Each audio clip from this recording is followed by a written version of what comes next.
دوستان عزیز سلام، مجید محمودی هم با آموزش کار تجهیزات در خدمتتون. حتما با خودتون میگین یا خدا اینجا چی و میخواین چه کاری انجام بدیم. تو کارگاه تو ساختمون مشغول کاریم و با ایزتون 10 طبقه ساختمون میخوایم لوله کشی آب مصرفی که داخل ساختمون کار شده رو یه جایش اصلاحی بزنیم. اصلاحیش هم اینه، لوله تکلایه کار شده، بحث آب مصرفی که داریم تو ساختمون مصرف میکنیم، این لوله‌ای که از کنتور اومده، از اینجا، حالا از اون قسمت، از اون سر اومده، عایق شده، از زیر پله اومده اینجا و از این قسمت اینجا یه فلکه گذاشتن، از فلکه حالت بایپاس مستقیم دادن به قسمت مصرفی، از بالا اینجا دوباره میره سر بالا، میریزه داخل منبع رو پر میکنه.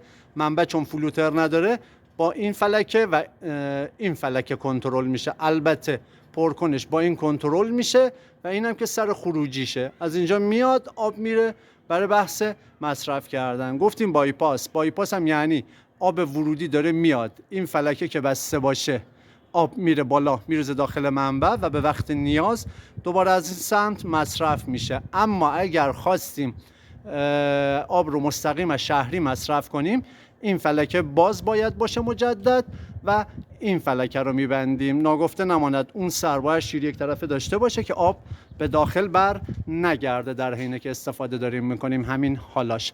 پس اینو اگه ببندیم، آب مستقیم از آب ورودی شهری از این مسیر میره داخل ساختمون رو میتونیم مصرف کنیم. حالا کاری که ما داریم، میخوایم این فلکه رو، اینجا دسترسش سخته یا باید برن از این پله ها برن بالا، از این ور بیاد ببنده که جای سختی هستش. این فلکه رو میخوایم از این نقطه ای که هست برداریم و بیاریم تو این نقطه ها که دسترسش راحت تر باشه. بریم با هم دیگه، من این کارش انجام میدم، شما هم ببینین ان شاءالله به درتون بخوره و بتونین ازش شما هم استفاده کنید.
تجهیزاتی که واسه کار نیاز داریم رو تهیه میکنیم. قطعمون رو بریدیم، اتومون رو لازم داریم که فک 20 یا 1/2 رو روش بستیم. 3/4 دیگه بازش نکردم، اصولا این دوتا رو با هم دیگه میبندم و استفاده میکنم.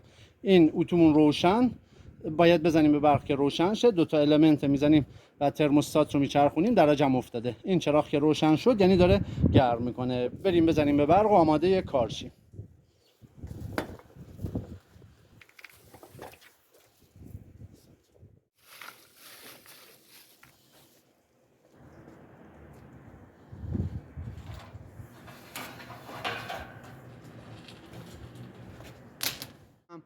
فلکه‌ای که اینجا داشتم، فلکه رو میخوام مستقیم بیارم تا اینجا بغل این لوله، بتونم باشه مهارش کنم بیارم پایین و اینجا بدم به کمر این یکی لوله.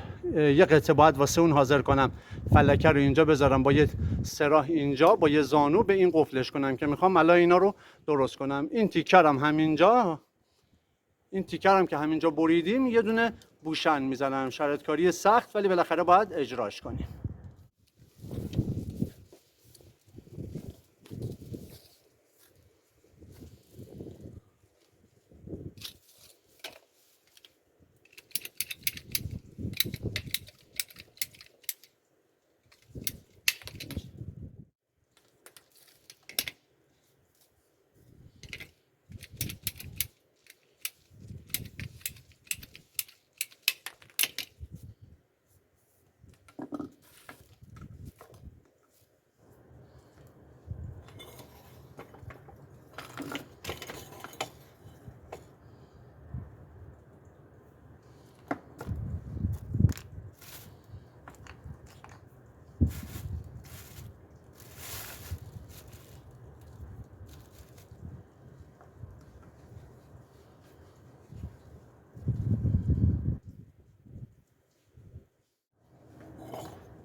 کار یکم جاش سخت بود، من سریع انجامش دادم.